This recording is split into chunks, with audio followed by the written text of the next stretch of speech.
Hello दोस्तों, स्वागत है आप सभी का आपके यूट्यूब चैनल राहुल ट्यूटोरियल में। दोस्तों, कल हम पढ़ रहे थे दर्पण, और दर्पण से संबंधित कल हमने एक प्रश्न भी देखा था। मैंने आपको उत्तल दर्पण और अवतल दर्पण से बनने वाली प्रतिबिंब की स्थितियों को पिछले वीडियो में समझाया था, और वहाँ से जो न्यूमेरिकल बेस्ड क्वेश्चन आते हैं उसका एक सवाल मैंने पिछले वीडियो में बताया था। आज कुछ क्वेश्चंस जो सूत्र पर, दर्पण के जो सूत्र होता है 1/f बराबर 1/v प्लस 1/u, जो यह सूत्र होता है उसी सूत्र पर क्या करेंगे हम आज देखेंगे। ठीक है, तो उत्तल दर्पण और अवतल दर्पण से जो भी प्रश्न बनेंगे उस सूत्र से उसका अध्ययन आज हम इस वीडियो में करेंगे। तो पहले से ही मैंने एक प्रश्न यहाँ पर लिख रखा है, लेकिन इस प्रश्न को पढ़ने से पहले मैं फिर से आपको एक बार उसका कॉन्सेप्ट क्या करूंगा याद दिला देता हूँ। देखिए, बात करते हैं हम किसकी, अवतल दर्पण की और किसकी, उत्तल दर्पण की। मैंने आपको बताया था कि जो उत्तल दर्पण होता है, जो उत्तल दर्पण होता है उसका प्रकाश का परावर्तन कहाँ होता है, उसके उभरे हुए सतह से होता है। प्रकाश का परावर्तन कहाँ से होता है, उसके उभरे हुए सतह से होता है। जबकि जो अवतल दर्पण होता है, अवतल दर्पण से प्रकाश का परावर्तन किधर से होता है, उसके दबे हुए सतह से होता है। उसके किधर से होता है, दबे हुए सतह से होता है। और इसे हम क्या दिखाए थे आपको, फोकस से प्रदर्शित किए थे, एफ से प्रदर्शित किए थे, जिसे उसका क्या कहते हैं, उस दर्पण का फोकस कहते हैं। तो 3 कंडीशन मैंने बताया था। पहली कंडीशन क्या बताया था, पहला मैंने बताया था कि हमेशा किसी भी वस्तु का प्रतिबिंब बनाने के लिए दर्पण से वस्तु को कहाँ रखा जाएगा, बाएं ही रखा जाएगा। अर्थात हर एक स्थिति में वस्तु को हमें दर्पण से किधर रखना है, बाएं रखना है। और मैंने यह भी बताया था कि जो अवतल दर्पण होता है, उस अवतल दर्पण की जो फोकस दूरी और वक्रता त्रिज्या होती है वह दर्पण की किधर होती है, बाएं तरफ होती है। इसी कारण अवतल दर्पण की जो फोकस दूरी होती है और उसके जो वस्तु की दर्पण से दूरी लेते हैं, इन दोनों का मान हमेशा कैसा लिया जाता है, निगेटिव लिया जाता है। जबकि हम आपको उत्तल दर्पण पढ़ाए थे और उत्तल दर्पण में यह बताए थे कि जो उत्तल दर्पण की फोकस दूरी होती है, जो उत्तल दर्पण की फोकस दूरी होती है वह दर्पण की किधर होती है, दाहिने तरफ होती है। इसलिए दाहिने तरफ स्थित होने के कारण ही इसकी फोकस दूरी और वक्रता त्रिज्या हमेशा कैसी ली जाती है, पॉजिटिव ली जाती है। दूसरी कंडीशन मैंने आपको बताया था कि जो अवतल दर्पण से प्रतिबिंब की दूरी होती है, अवतल दर्पण द्वारा बने प्रतिबिंब की जो दूरी होती है दर्पण से, उसका मान माइनस भी लिया जा सकता है और प्लस भी लिया जा सकता है। क्योंकि जो हमारा अवतल दर्पण है वह दर्पण के बाएं भी प्रतिबिंब बनाता है और दर्पण के दाहिने तरफ भी प्रतिबिंब बनाता है। लेकिन जो हमारा उत्तल दर्पण होता है दोस्तों, उत्तल दर्पण से बनने वाला प्रतिबिंब हमेशा दर्पण के किधर होता है, दाहिने तरफ होता है। इसलिए उत्तल दर्पण द्वारा बनने वाले प्रतिबिंब की दर्पण से दूरी जो ली जाती है हमेशा कैसी ली जाती है, पॉजिटिव ली जाती है। ठीक है, तो यह कॉन्सेप्ट मैंने आपको कल बताया था। उसी कॉन्सेप्ट को लेकर के ही हम इस सवाल का क्या कर सकते हैं, हल निकाल सकते हैं। चलिए निकालते हैं। देखिए, सवाल में क्या कहा गया है, सवाल आप पढ़ते हैं। सवाल में कहा गया है 30 सेंटीमीटर फोकस दूरी वाले अवतल दर्पण से कोई वस्तु 20 सेंटीमीटर की दूरी पर रखी है। सबसे पहले आप देखिए दोस्तों, दर्पण कैसा है, अवतल है। दर्पण कैसा है, अवतल है। और अवतल दर्पण का हम क्या करते हैं, सबसे पहले अगर आपको कुछ नहीं समझ में आ रहा है तो अवतल दर्पण का आप क्या करिए, प्रतिबिंब बना लीजिए, इमेज बना लीजिए। तो यह हमारा बन गया अवतल दर्पण। और अवतल दर्पण के बाएं तरफ, अवतल दर्पण के किधर, बाएं तरफ हम क्या करते हैं, हमेशा वस्तु को रखते हैं। मान लीजिए एक वस्तु है, क्या है, AB है। एक वस्तु क्या है, AB है। और कह रहा है इस अवतल दर्पण की जो फोकस दूरी है, इस अवतल दर्पण की जो फोकस दूरी है वह कितना दे रखा है, 30 सेंटीमीटर। कितना दे रखा है, 30 सेंटीमीटर। मान लीजिए इसका फोकस यहाँ पर रहेगा तो इसकी दूरी जो हो जाएगी कितनी है, 30 सेंटीमीटर है। ठीक है दोस्तों, इसकी ध्रुव से दूरी कितनी है, 30 सेंटीमीटर।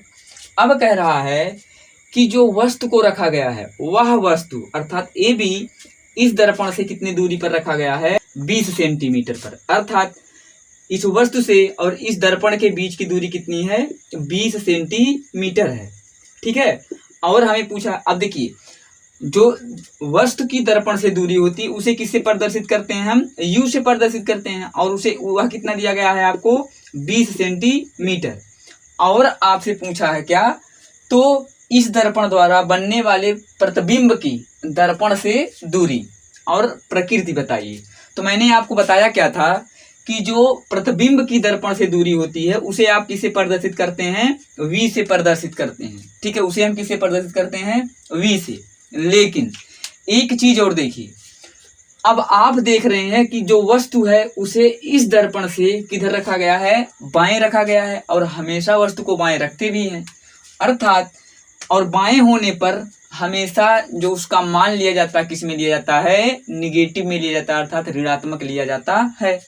तो चलिए अब u का मान कितना दिया गया, 20 सेंटीमीटर, अर्थात u का मान हम क्या लेंगे, -20 सेंटीमीटर। क्यों, क्योंकि यह दर्पण के बाईं तरफ है। बात आती है किसकी, फोकस दूरी की। तो आप जानते हैं और आप देख भी रहे हैं कि अवतल दर्पण की जो फोकस दूरी होती है वह कहाँ होती है, दर्पण के बाएं तरफ होती है, और बाएं तरफ की स्थिति होने पर हम उसकी फोकस दूरी को भी क्या लेंगे, माइनस लेंगे। अब बात करते हैं किसकी, किसकी बात करते हैं, प्रतिबिंब की। किसकी बात करते हैं, प्रतिबिंब की। दोस्तों अभी हम प्रतिबिंब को नहीं बता सकते कि प्रतिबिंब का मान ऋणात्मक आएगा कि धनात्मक आएगा, अर्थात प्रतिबिंब दर्पण के बाएं तरफ बनेगा कि दर्पण के दाएं तरफ बनेगा।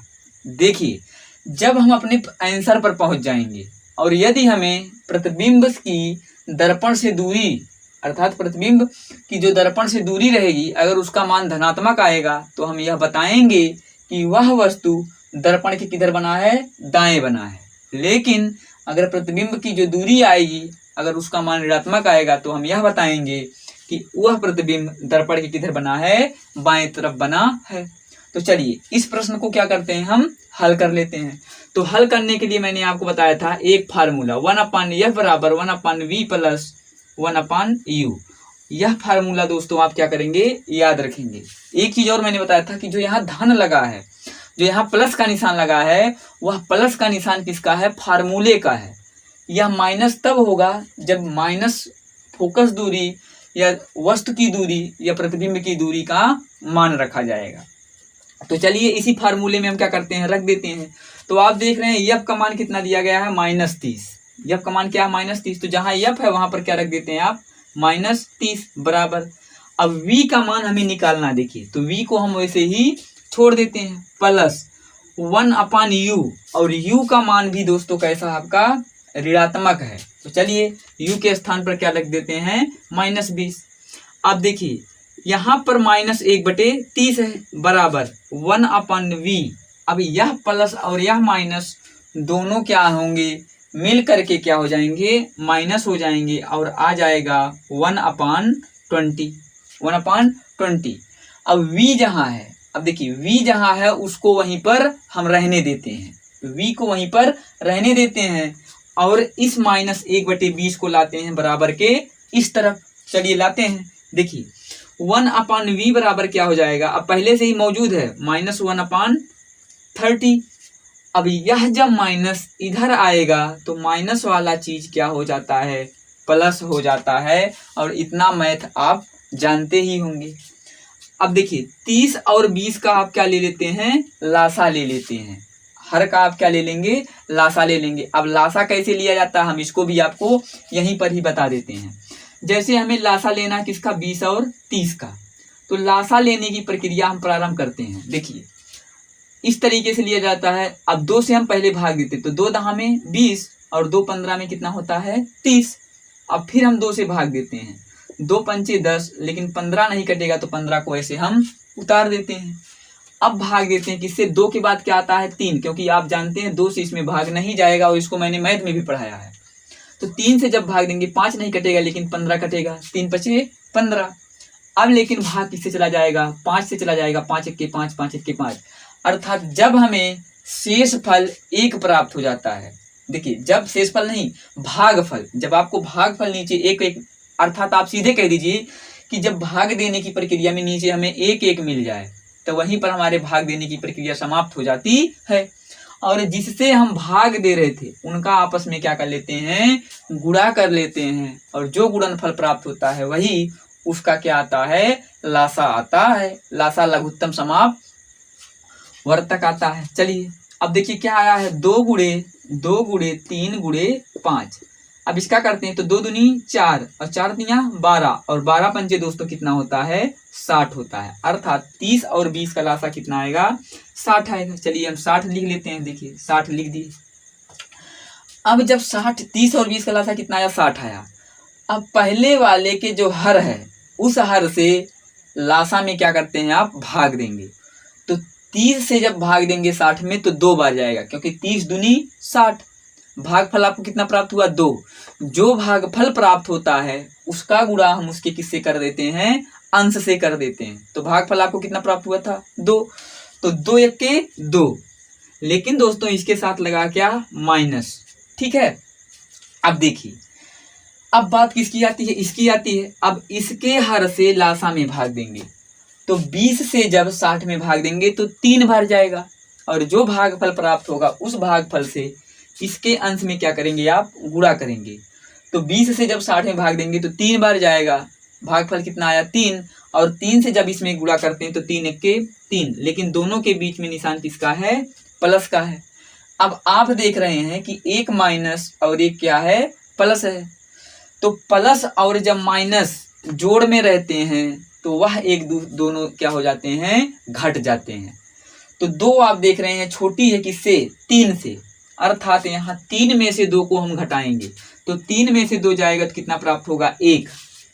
और 1 क्यों प्राप्त होगा, क्योंकि 3 में से 2 घट रहा, क्योंकि धनात्मक संख्या में से छोटी वाली संख्या घट रही है, इसलिए चिन्ह हम बड़ी वाली संख्या का लेंगे। तो 1 ले लिए, और यहाँ पर नीचे कितना दिया गया है, 60। अर्थात आपको प्राप्त हुआ क्या, 1/v बराबर 1/60। तो जब इसका गुणा करते हैं आप, तिर्यक गुणा, तो देखिए 60 के कितना हो जाएगा, 60, और v का जब 1 से गुणा करेंगे तो आपको प्राप्त होगा v बराबर 60 सेंटीमीटर। अब सेंटीमीटर क्यों आया, क्योंकि सारे मान आपको किस में दिए गए थे, सेंटीमीटर में। आप क्या देख रहे हैं कि जो 60 सेंटीमीटर प्राप्त हुआ है वह कैसा प्राप्त हुआ है, धनात्मक प्राप्त हुआ है। अर्थात आप बताएंगे कि जो दर्पण द्वारा प्रतिबिंब बनाया जाएगा उसकी दर्पण से दूरी कितनी होगी, 60 सेंटीमीटर होगी। दर्पण से दूरी कितनी होगी, 60 सेंटीमीटर होगी। और प्रकृति इसका क्या है, प्रकृति इसका यह है कि वह दर्पण से दाहिनी तरफ बनेगा। दर्पण से किधर बनेगा, दाहिनी तरफ। देखिए अभी फार्मूला को मैं मिटा देता हूं। देखिए प्रतिबिंब की दर्पण से दूरी कितनी हो जाएगी, 60 सेंटीमीटर। कितनी हो जाएगी, 60 सेंटीमीटर। लेकिन मैंने आपको बताया था जब धनात्मक प्राप्त होता है तो धनात्मक प्राप्त होने से तात्पर्य यही है कि वह दर्पण के किधर बनेगा, दाएं बनेगा। तो दर्पण के लिख देते हैं, दर्पण के दाएं तरफ। दर्पण के दाएं तरफ कहाँ बनेगा दोस्तों, दर्पण के दाएं तरफ। इसकी प्रकृति क्या है, दर्पण के दाएं तरफ।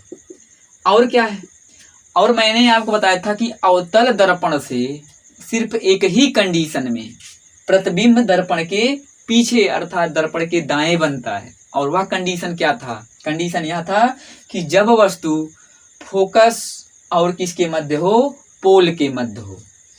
और जब भी प्रतिबिंब दर्पण से कहाँ बना था, पीछे बना था। जब प्रतिबिंब दर्पण से पीछे बना था तो वह प्रतिबिंब कैसा था, आभासी था। कैसा था, आभासी। और आभासी प्रतिबिंब हमेशा कैसा होता है दोस्तों, सीधा होता है। तो इस प्रकार से आप दिए गए प्रश्न का क्या कर सकते हैं, उत्तर दे सकते हैं। तो आशा करता हूं यह सवाल आपको अच्छे से समझ में आया होगा। कल भी हमने अवतल दर्पण का एक प्रश्न लिया था और आज भी हमने अवतल दर्पण का एक प्रश्न लिया। अब इसी प्रकार हम एक प्रश्न और देख लेते हैं जो कि संबंधित होगा किससे, उत्तल दर्पण से। चलिए उत्तल दर्पण से एक आने वाला एक प्रश्न हम देख लेते हैं। देखिए प्रश्न की प्रकृति सेम रहेगी, उसके डिजिट जो होंगी उसके अंक दोस्तों चेंज हो सकते हैं। तो आप सिर्फ प्रकृति और कॉन्सेप्ट यदि समझे रहेंगे तो अंकों को आप आसानी से क्या करेंगे, बदल ले जाएंगे, उसमें आपको कोई प्रॉब्लम नहीं होगी। तो चलिए प्रश्न लिखते हैं, लिख देता हूं 20 सेंटीमीटर वाले 20 सेंटीमीटर फोकस दूरी वाले दर्पण से बनने वाले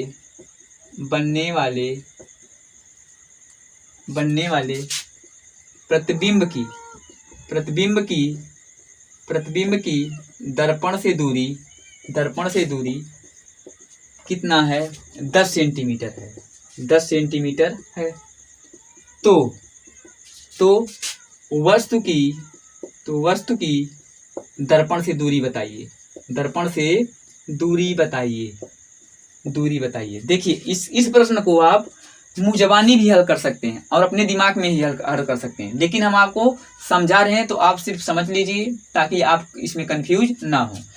सबसे पहले आप देखिए क्या दर्पण दिया है। 1 मिनट दोस्तों, मैंने उत्तल नहीं लिखा, लिख लीजिए उत्तल और यहाँ लिख लीजिए दर्पण, क्योंकि हम अवतल से बनने वाली प्रतिबिंब देख चुके हैं। एक प्रश्न ले लेते हैं उत्तल दर्पण से। तो उत्तल दर्पण, पहले कंडीशन क्या दिया गया? उत्तल दर्पण। तो सबसे पहले आप आकृति ही बना लीजिए किसकी? उत्तल दर्पण की। और उत्तल दर्पण की आप जानते हैं इसका क्या हो जाएगा? पोल हो जाएगा। और यह जो दर्पण होता है उत्तल दर्पण, किसी कटे गोले का क्या होता है? भाग होता है।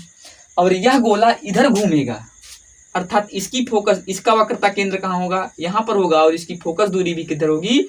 दर्पण के दाएं तरफ ही होगी। और इसका अध्ययन हम कल किए भी थे, ठीक है। लेकिन हमेशा जब वस्तु को रखा जाएगा दोस्तों, तो वस्तु को दर्पण चाहे जो भी हो उसे हमेशा रखा जाता है किधर? बाएं रखा जाता है। किधर रखा जाता है? बाएं रखा जाता है। तो आप देख क्या रहे हैं? आप देख यही रहे हैं कि जब उत्तल दर्पण की बात करेंगे तब हम वस्तु के दूरी को हमेशा ऋणात्मक लेंगे। क्यों? क्योंकि वस्तु हमेशा बाईं तरफ रखी जाएगी। इसकी फोकस दूरी कैसा लेंगे? धनात्मक लेंगे। क्यों धनात्मक लेंगे? क्योंकि यह दर्पण की किधर है? दाहिने तरफ है। एक चीज और, उत्तल दर्पण से बनने वाले जितने भी प्रतिबिंब होते हैं वह दर्पण के किधर बनते हैं? दाएं तरफ ही बनते हैं। इसलिए प्रतिबिंब की जो दूरी होगी दर्पण से, उसका मान भी हमेशा कैसा लिया जाएगा? धनात्मक लिया जाएगा। तो पहले यहां देख रहे हैं क्या दिया है? 20 सेंटीमीटर फोकस दूरी वाले उत्तल दर्पण से बनने वाले प्रतिबिंब की दर्पण से दूरी कितनी है? 10 सेंटीमीटर है। फोकस दूरी इसका दिया दोस्तों कितना? फोकस दूरी कितना दिया गया है? 20 सेंटीमीटर। तो फोकस दूरी 20 सेंटीमीटर लिया गया तो इसको ऋणात्मक लेंगे नहीं। क्यों? क्योंकि यह दर्पण की किधर है? दाहिने तरफ है। चलिए अब देखिए क्या कह रहा है? प्रतिबिंब की दर्पण से दूरी, अर्थात किसका मान दिया गया? v का मान दिया गया। और v का मान कितना है? 10 सेंटीमीटर है। अच्छा आप बताइए, क्या आप इस 10 सेंटीमीटर को धनात्मक लेंगे कि ऋणात्मक लेंगे? तो अगर आपको याद है तो मैंने आपको बताया था कि उत्तल दर्पण द्वारा जितने भी प्रतिबिंब होते हैं वह दर्पण के किधर बनते हैं? दाएं तरफ ही बनते हैं। तो दाएं तरफ जब बनेगा तो उसको हम एकदम पूर्ण रूप से यह कंफर्म होकर कहेंगे कि इसका मान कैसा होगा? धनात्मक ही होगा। पूछा क्या है? u का मान। पूछा क्या है? u का मान, अर्थात वस्तु की दर्पण से दूरी पूछा है। चलिए इसको हम निकालते हैं इसी सूत्र पर। 1/f बराबर होता है 1/v प्लस 1/u। चलिए रखते हैं, जहां पर f दिया गया वहां पर हम क्या रख देते हैं? 20 रख देते हैं। तो 1/20 बराबर v जहां दिया गया वहां पर हम क्या रख देंगे? 10 रख देंगे। देखिए v के स्थान पर क्या रखेंगे? 10 रखेंगे। v के स्थान पर क्या रखेंगे? 10 रखेंगे। अब u को हम नहीं करेंगे क्योंकि u को ऐसे रहने देंगे। एक चीज आप और बताइए, u का मान चाहे यहां धनात्मक आए या ऋणात्मक आए, लेकिन हमेशा वस्तु को दर्पण से किधर रखा जाता है? बाएं रखा जाता है। इसलिए इसका मान हमेशा हम ऋणात्मक ही लेते हैं। लेकिन अभी हम ऋणात्मक नहीं लेंगे, सिर्फ आप अपने माइंड में फीड करिए। भले इसका मान यहाँ धनात्मक आएगा, लेकिन आपको माइंड में से यही करना है कि इसका मान हमेशा कैसा रहेगा? ऋणात्मक ही रहेगा। चलिए अब देखिए, u को यहीं पर छोड़ते हैं दोस्तों। 1/u को इधर छोड़ देते हैं और 1/10 को इधर ले आते हैं। तो 1/20 यहाँ पर पहले से ही मौजूद है और 1/10 जो कि धनात्मक है, जब बराबर के इधर लाएंगे तो यह क्या हो जाएगा? 1/20 में से घट जाएगा। अब 20 और 10 का क्या लेते हैं आप? लासा लेते हैं। तो आप जानते हैं 1/u बराबर क्या हो जाएगा? 20 और 10 का लासा दोस्तों कितना होता है? 20 ही होता है। आप निकाल कर देखेंगे जैसे मैंने आपको बताया था। तो 20 और 10 का लासा कैसा होता है? 20 ही होता है। तो इसके हर से पहले लासा में भाग देते हैं, तो भाग देते हैं तो जब 20 से 20 में भाग देंगे तो कितनी बार जाएगा, एक बार जाएगा। जो भाग फल प्राप्त होगा उसके अंश से गुणा करेंगे तो एक एक अंदन दोस्तों कितना होता है, एक होता है। अब यहाँ क्या लगा है, माइनस लगा देते हैं। चलिए इसके हर से इसमें भाग देते हैं तो 10 दूनी 20, जो भाग फल प्राप्त हुआ अंश से क्या कर देंगे, गुणा। तो 10 दूनी 20 दो बार गया और 2 का 1 से गुणा कर देते हैं तो 2 1 के 2। अब देखिए 1/u बराबर क्या आ गया। अब एक में से 2 को घटाना है, लेकिन एक छोटा है 2 से, अर्थात अब 2 में से ही एक क्या हो जाएगा, घट जाएगा। तो घट किस में से रहा है, ऋणात्मक वाली संख्या में से घट रहा है, तो इसका मान क्या लेंगे आप, 2 में से 1 जाएगा 1 आएगा, लेकिन जो संख्या हुआ ऋणात्मक है तो यहाँ पर ऋण लग जाएगा और आएगा 20, बटे में तो 20 रहेगा ही। अब जब आप तिर्यक गुणा करेंगे तो 20 इधर चला जाएगा और u इधर चला आएगा, अर्थात आपको प्राप्त होगा u बराबर -20 सेंटीमीटर।